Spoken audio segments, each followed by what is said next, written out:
Hello everyone, this is FantasyEsque and welcome back to the Sims 4 Vampire Amazon Royal Saga with the Salazar Coven. As you can tell from the thumbnail, today is going to be a super exciting episode, not only because Serana is giving birth to her second ever child that we hope to be a girl, but also because our eldest child in the next generation and heiress and princess is going to be turning into a teen, which is always a very thrilling moment for us in this series. I'm excited to see what she looks like, doing her makeover, also seeing how her personality develops. It's just going to be so exciting. So before we dive in, let's quickly go through what we saw in the mini-movie. We started off outside with Lady Serana, who was with Silkfrost. I feel like she doesn't spend a lot of time with her magic cat, but she was doing that at the beginning of this episode. And she was kind of conversing with him, telling him to, be a bit careful when he's jumping around the belly and all that, because they have a very important guest coming. And she was just telling Silkfrost that, she really hopes it is a girl. Even though she loves her boy Xander, she needs to continue her line. Like, that's important for all our females. So, she was kind of dealing with that. It's been on her mind this whole pregnancy, I feel, and she was just expressing that to her magic cat. And then she was joined by Queen Eden, who was saying she looks to be in good shape, and can we expect a daughter this time? Now, Serana made clear that it's not something she can ascertain, but surely the goddess isn't going to gift them with a fifth boy in a row. And in this generation, there is a desire for females for the continuation of bloodlines, but that doesn't mean the boys are looked down on. Maybe in their urgency to continue their family name, they might get impatient with having a bunch of sons, but it's not a bad omen like it used to be in the past, which is why she used the phrase, hopefully the goddess doesn't gift us with another male. So we had that. And then Eden, I feel like she's becoming a little bit threatening in her language. She was saying, as you say, but it would be a shame for the Coven-Rose legacy to be one of betrayal and failure. Betrayal on her sister's part and failure on hers.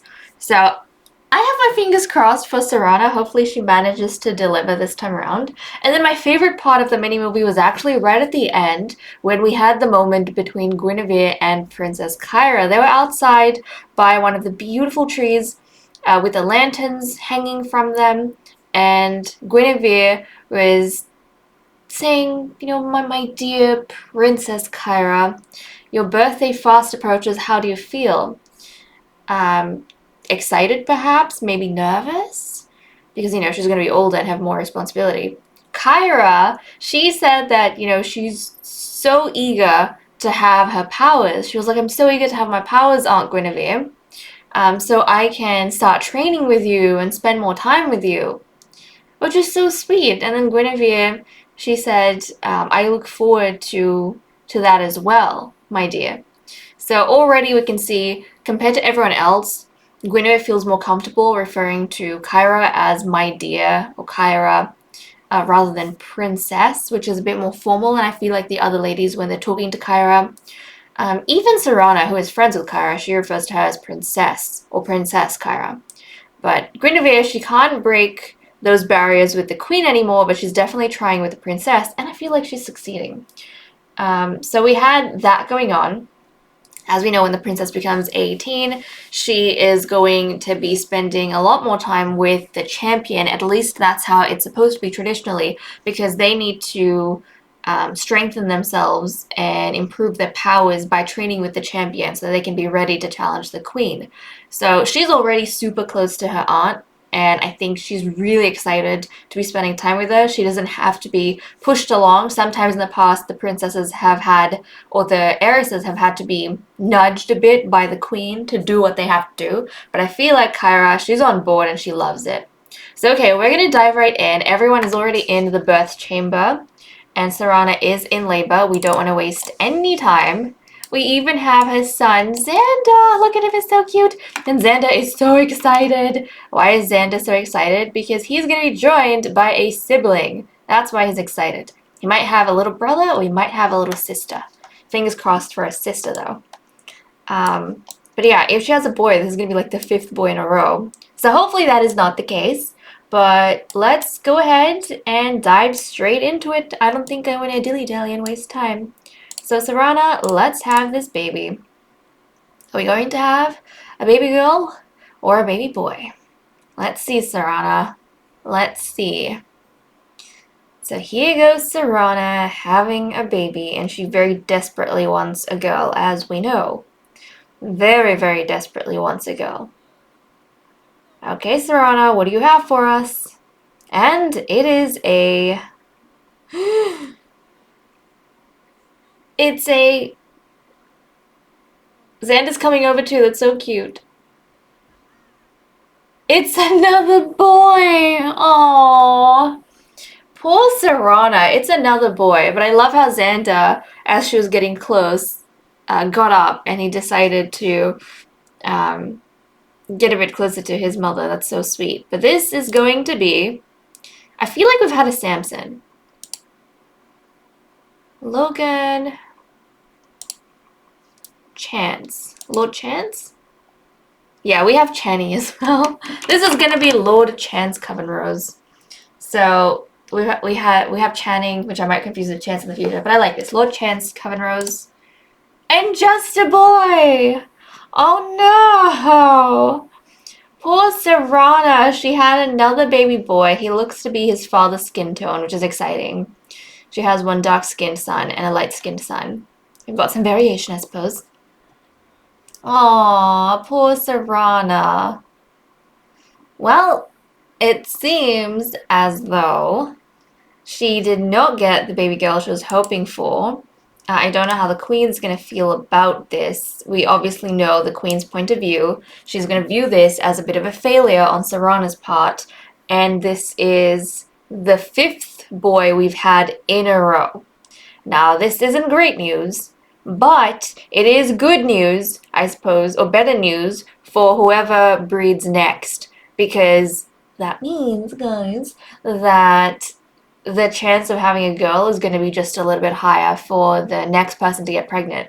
Also, a bunch of you have been saying that although it is a shame we have boys, it's kind of nice to have the birth of the girls staggered out a bit more.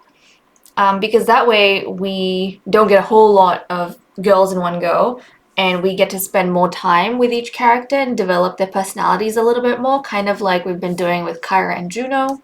I feel like it'll make us a lot more attached to them in their stories than when we have a ton of girls and we don't really know, how their personalities are, where they stand. So, okay, how does Xander feel? Xander? He's happy. Look at him. Look at him. He's looking at the baby brother that was just born. He's got this, pleased smile on his face. Xander, you are too cute. You are too cute, my little boy. But okay, I've got Lord Chance over here.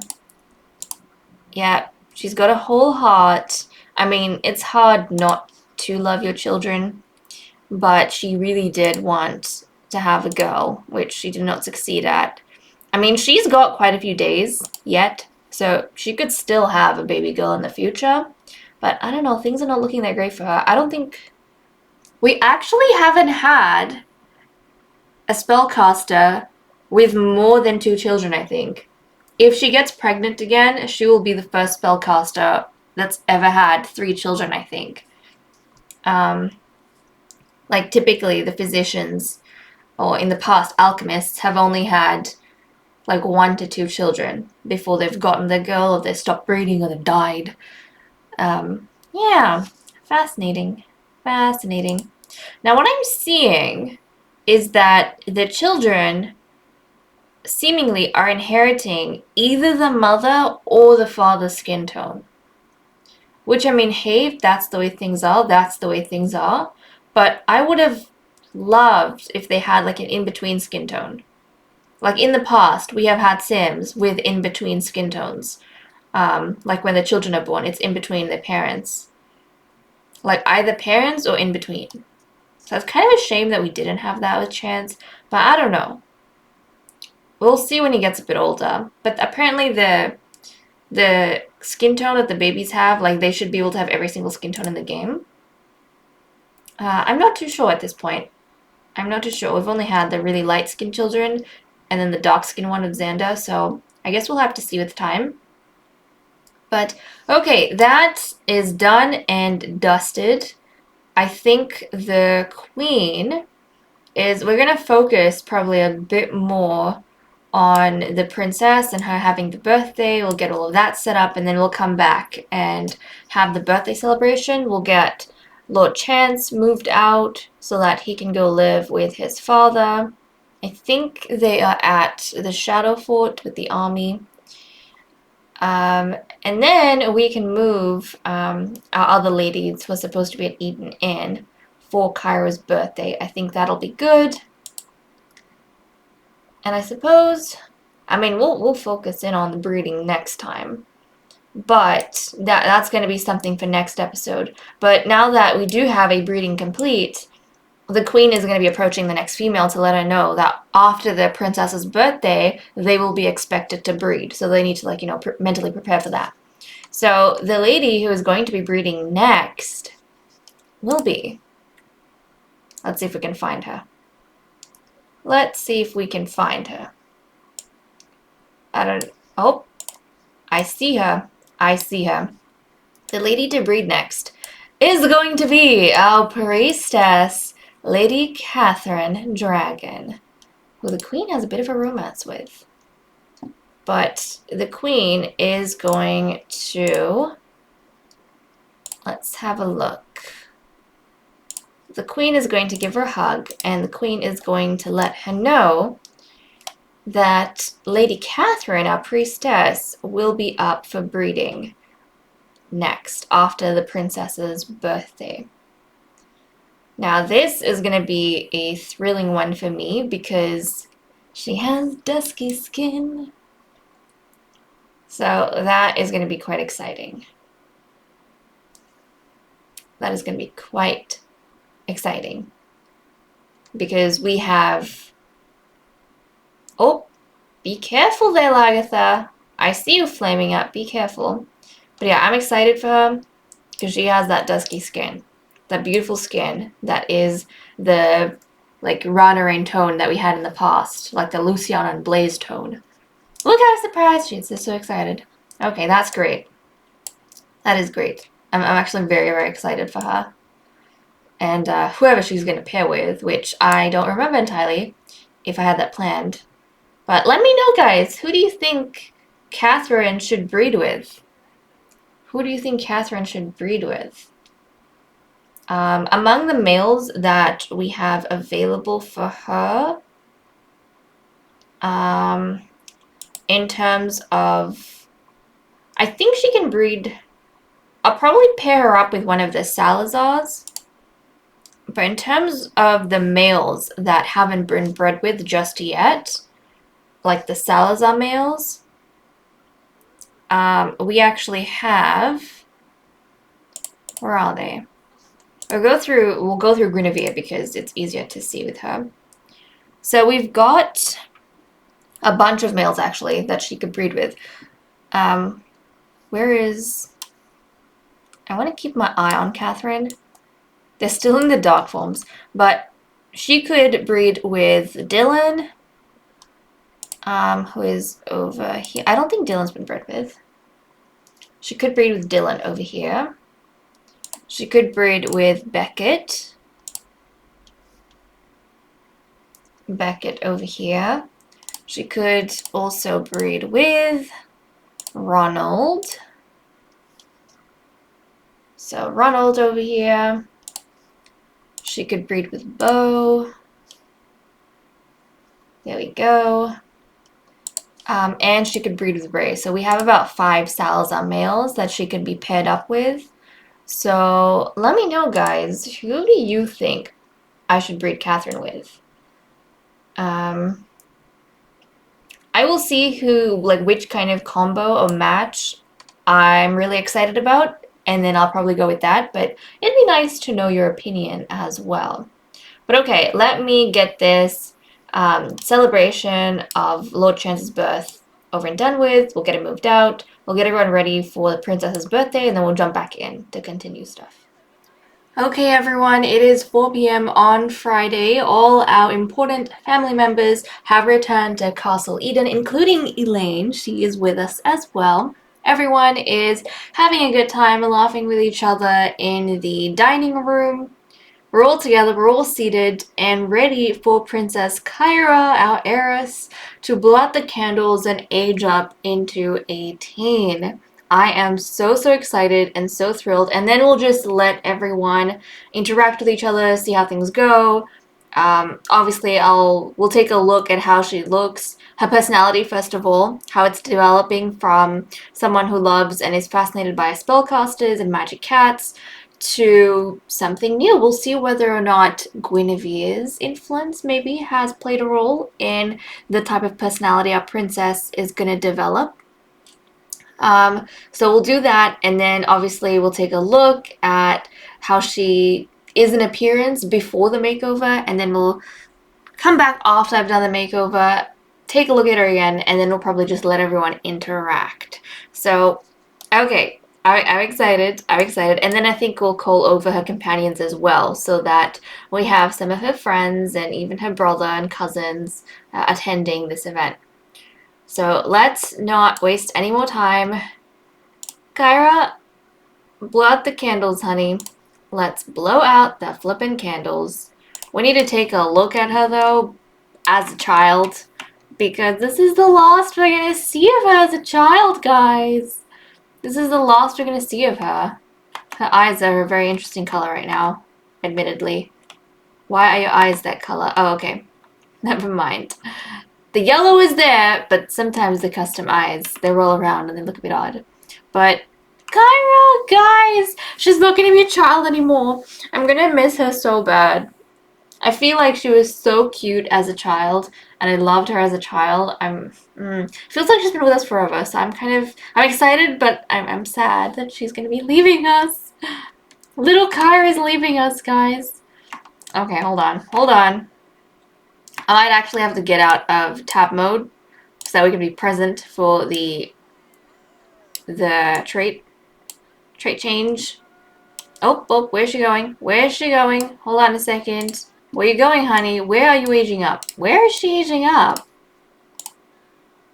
Oh, here she goes. Here she goes. Oh my goodness. Here she goes. Oh, she looks so pretty. Is that a new hairstyle that I am not aware of? She looks so pretty, though. Oh my goodness. Oh my goodness. Okay.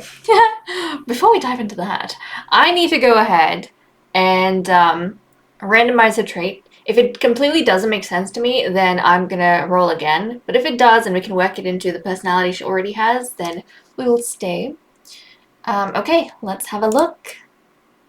Art lover. Okay, so the art lover trait we typically associate with like a history lover, someone who enjoys vampiric history and looking back at records of the past. So I actually like that for her.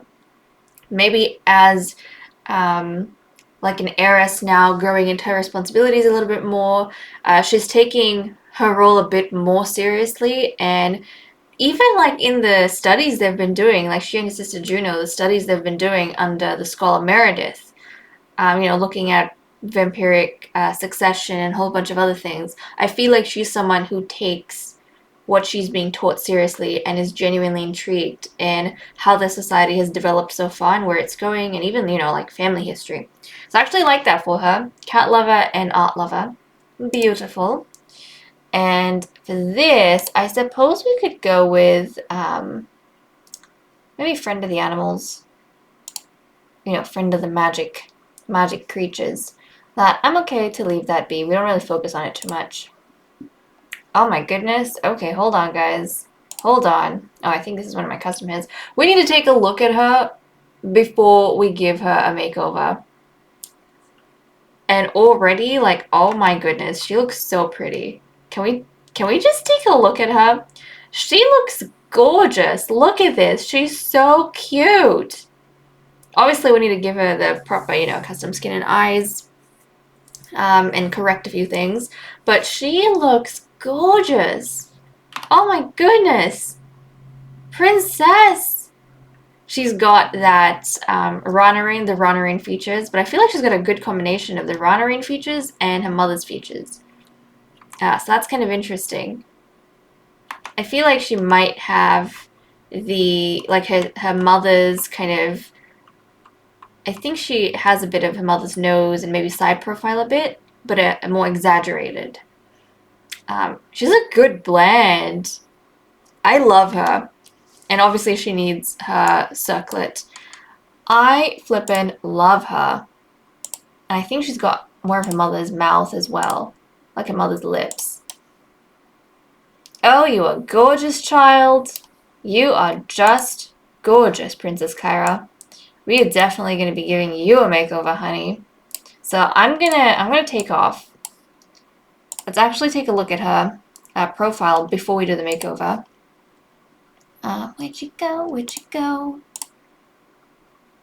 Okay. At least the colors are decent, but like it doesn't make too much sense. But this is Qaira beforehand. We're gonna give her a fabulous makeover, guys, and then we'll be right back to see how she looks. I have finished Princess Qaira's makeover, and here she is, guys. I don't know if you're getting the same vibe as me, but I'm getting a very Ariel, the Little Mermaid vibe. Is it just me? I don't know. I love her, though.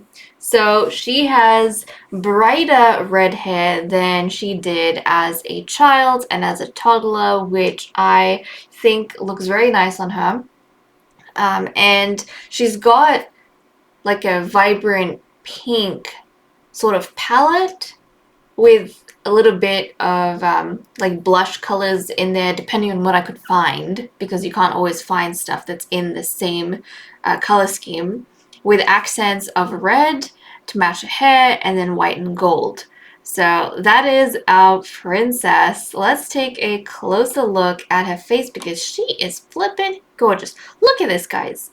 Just look at this. Isn't this a pretty heiress? Like, this is a gorgeous heiress. And she always, not always, also has this really nice, like, fine necklace and earrings that she has on. Ah, so pretty. So pretty. It's her eyes. I'm telling you guys, it's her eyes. It just makes everything. So when she was like, some of the Sims, when they age up, they have a different look in the normal form, and they have different like facial structure in the dark form. And I usually just get rid of that and just, you know, copy the one in the normal form over and just change the coloring, because it doesn't make sense that the whole face structure changes. But I got to see what Qaira might have potentially turned out like. Basically had like her father's facial structure, but the mother's eyes. And that combo, I'm telling you guys, and I think like the father's nose, did not look very pretty. So I'm really, really happy that she ended up with the combination of genes that she did, because I'm like on the floor at this point. This is just beautiful. So, so pretty. But that is Qaira. Let me know what you guys think about her. And actually, she's like smiling right now. I could totally reset and then take a look at it. There we go. Just look at that. Just look at that. I think maybe she's got a combination of her mother and father's lip shape. I feel like it's the mother's lip shape, but maybe like, or maybe the mother's like thickness, but maybe the father's shape? I have no clue. I always imagined her lips went more on her mother. Let me know what you guys think. She's gorgeous, though. I'm really happy to have our princess and heiress with us. And this is her everyday wear. Everyday wear. And then her color schemes. Let me go ahead and just quickly show you guys. So if we look through her outfits, she's got those pinks coming through. She's got accents of white and gold as well. So yeah, there we go. That is our heiress, Princess Qaira, guys. Okay, well, now that Qaira is here with us, I feel as though it is an important part of a teenager's journey or birthday to be taken to the prey garden so they can do their like first hunt. They can do their first hunt with their parent. And I don't think I'm going to take everyone with us. I think we will just take Eden. So the queen is going to take Qaira, and she's going to get Qaira to do her very first hunt. So I'm going to turn autonomy back on. And then we might rejoin everyone back at the castle. But let's get the queen moving and grooving.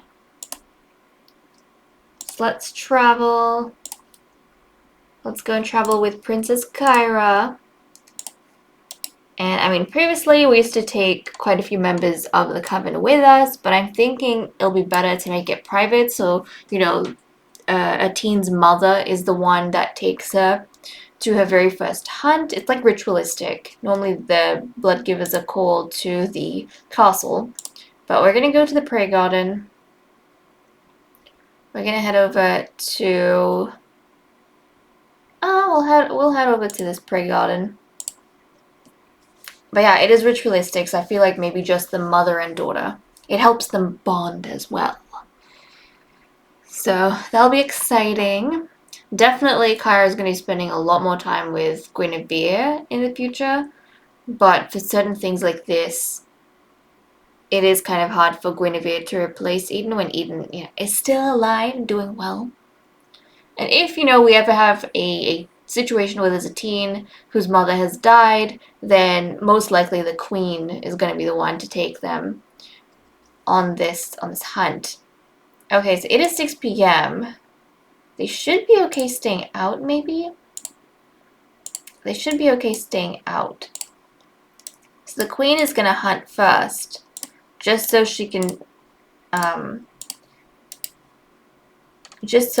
show Qaira how it's done. So she's going to go ahead and hunt. So here she goes. She's going to hunt. Qaira's already heading on inside. Maybe she feels confident that she can, you know, get this done without worrying too much. Maybe she doesn't feel as though she has to pay too much attention. Perhaps Guinevere already talked her through what's going to happen and what she has to do. Okay, so the queen's taking her drink. Queen's taking her drink. Okay. And now Qaira is going to take her drink. So Qaira, we head on up. Maybe we'll go for this blood giver. And she is going to compel her for a deep drink. And we'll get to see how she looks in her dark form as well. I actually adore how she looks in her dark form. Like, the color scheme she has looks so, so good. It's kind of, I don't know, it feels like a bit of an evil sort of color scheme. Like a dark witch. Let's go ahead and take a look. Wait, where's the queen? Queen, I feel like you're coming on in. I feel like you should be watching your daughter do this. Okay, let's see. Let's see how Qaira looks, guys. There we go. So this is Qaira's color scheme, when she's in her dark form. I absolutely adore it. She's got like a pale pink dress on. She's got this purplish gray kind of hair. And then she's got the ashen skin. And obviously, after the ascension, all of the vampires in the dark form have black eyes. So she's got the same thing going on. But just look at this. She is stunning. She is stunning. I'm trying to think about the princesses we have had across the generations. And where would you guys rank Qaira? Where would you rank Qaira? I'm trying to just remember. I feel like... I mean, Lilith was good looking. Narcissa was as well. But in terms of, you know, how they looked as a princess... Freya, I feel like Freya was pretty. I do feel like Freya was pretty. And Athena. I don't know if she was conventionally pretty when she was a teen. And then we had Wisteria and Zelda. You know what's weird? I don't remember how they looked. Actually, they were pretty as princesses. They were pretty as princesses. You know what? I feel like looking back across like all our vampire royals, I would say that it's like between Wisteria, Zelda, and Qaira. I don't know who. I feel like they're like maybe on the same level, and then like it's Freya after them, and then the others. But Qaira might just be the prettiest princess we've had, and then I reckon Wisteria and Zelda, and then Freya. So let me know what you guys think, because that's kind of the vibe I'm getting. Even with at this point her great grandmothers, they were like stunning. We knew, like, as soon as they aged up, we, like, before even the makeovers, we knew that they looked gorgeous. But go Qaira. Just look at her, drinking the living daylights out of a blood giver. Okay, she looks pleased with herself, so I'm proud of her. I'm proud of her. She looks really pleased with herself. She's like, look, I did it. I did it. Yeah, a Guinevere would be really, really impressed. And, oh wow, so the queen did not feel the need to even go inside. I think the queen was like, well, I've shown her. I'm sure she knows what to do. She'll get it done in the privacy of the chapel, and that's fine, which is exactly what Qaira's gone ahead and done. Good for you, Qaira. Good for you. And now that we have completed this ritual, I feel as though we can head back to the castle, and Qaira can invite her companions, and then maybe we can go ahead and get some whims done, see how everyone's interacting with each other before they break apart again, and then in the next episode we have Catherine's breeding. Look at how cute Princess Qaira is. She's doing her homework, but she has decided to do it outside, right by this beautiful tree, sitting on the floor. Qaira, I mean, you have a classroom like underground. You could have completely gone to your desk and done your work there, but no, she just wanted to be here under the tree.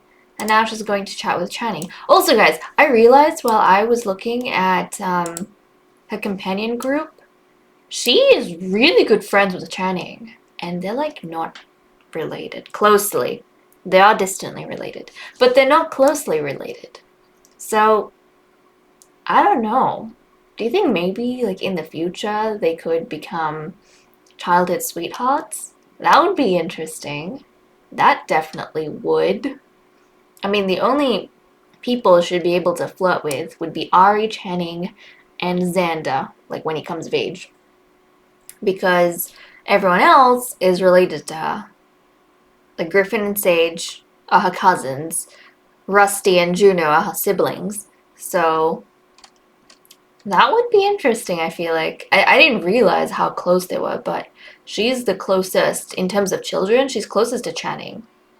And Channing is Lagatha's son.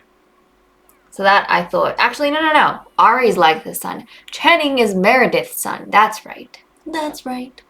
Channing is Meredith's son. So she's really close with the scholars boy. No. I thought that was just so cool. Because then when you look at Juno, Juno is the closest to her older brother, Prince Rusty. She's closest to him. Everyone else, not really memorable. Her sister, I feel like maybe they've only started becoming aware of each other once she moved into the castle and they had to start doing classes together. But aside from that, she's been close to her brother, and that's who she knows, trusts, and sticks to. Whereas Qaira, she kind of evenly made friends all around with the family members, and then she just became really close to Channing, which I thought was fascinating. But okay, I'll let her do her own thing. Meanwhile, Queen Eden wants to get to know Guinevere, or maybe see how Guinevere is feeling, how she's doing. So Guinevere, I'm going to get you to come off the skating rink. Come on, Guinevere, hop off. Let's hop off the skating rink. We good?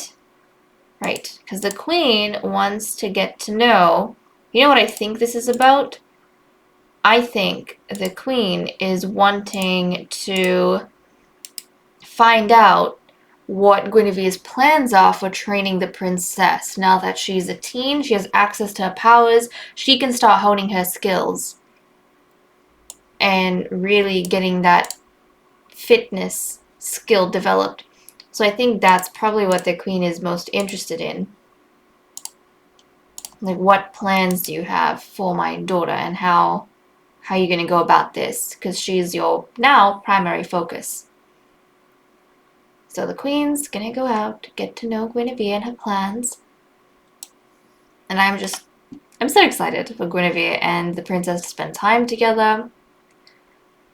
And you know what? I'm wondering whether her friendship with Channing is what has influenced her personality to be like an art lover / history lover. Because art, like pursuing art and history, is kind of what the scholarly role is known for. So I wonder if that had something to do with the way her personality developed, the type of friend that she's close to and she keeps. So that's kind of intriguing.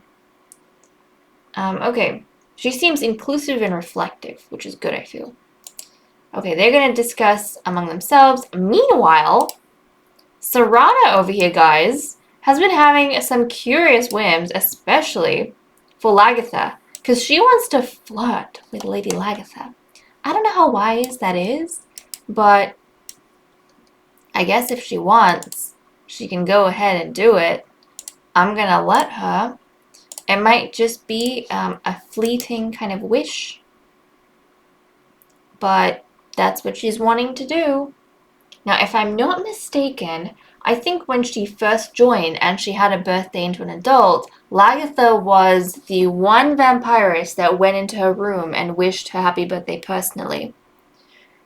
And I think after the consecutive boys being born, maybe Serana being a bit down in the dumps, she's kind of thinking about Lagatha during this time and how Lagatha was really kind to her. So I feel like maybe that's why this flirtationship is happening. I feel that's why. Although, Lagatha's kind of claimed by the two royal sisters, so I don't know how they would feel about Serana getting in the way when she's not supposed to. So let's get her down. Is anyone else here? I don't think... Okay, Guinevere's not here, neither is Eden. So I think that will be okay. Okay, let's get her to do a little bit of a flirt, and we'll see how that goes. He doesn't know how to start, I suppose. Just kind of just awkwardly staring at Lagatha. Not sure how she's going to verbalize this. We're waiting, Serana. We're waiting. Okay, there we go. She finally did it. Maybe she was waiting for the princess to be out of the room, so it's less awkward. Okay, she did it. I don't know if Lagatha thought much of it. Oh. And she wants to confess attraction. Honey? I mean, if you want, you can. Is she going to, I wonder? Is she going to confess attraction? I don't know. She wants to. That is a huge step, I feel. That is a huge, huge step. How is Lagatha gonna feel about this? Oh my goodness, Serana. Oh. Well, she confessed attraction. Lagatha wasn't exactly offended by it. So, I think that's something to keep an eye out for. Because I have a feeling if Guinevere... I don't know how Guinevere would feel about this. Probably not the best. But also, I feel like Guinevere is less jealous and controlling than Eden. Like, I feel like Eden would go crazy over this. So, I don't know, guys. I guess we'll leave it be and catch up with these guys at some other point. For now, though, we're going to wrap up. When we come back in the next episode, we have that breeding to look forward to with our priestess, Lady Catherine Dragon. So we'll go ahead, we'll see who she's paired up with, and fingers crossed she's going to have a daughter, because that would just be amazing. But okay, guys, with that said and done, I'm going to leave off. Thank you so much for watching. I hope you all enjoyed, and I'll see you next time. Bye-bye.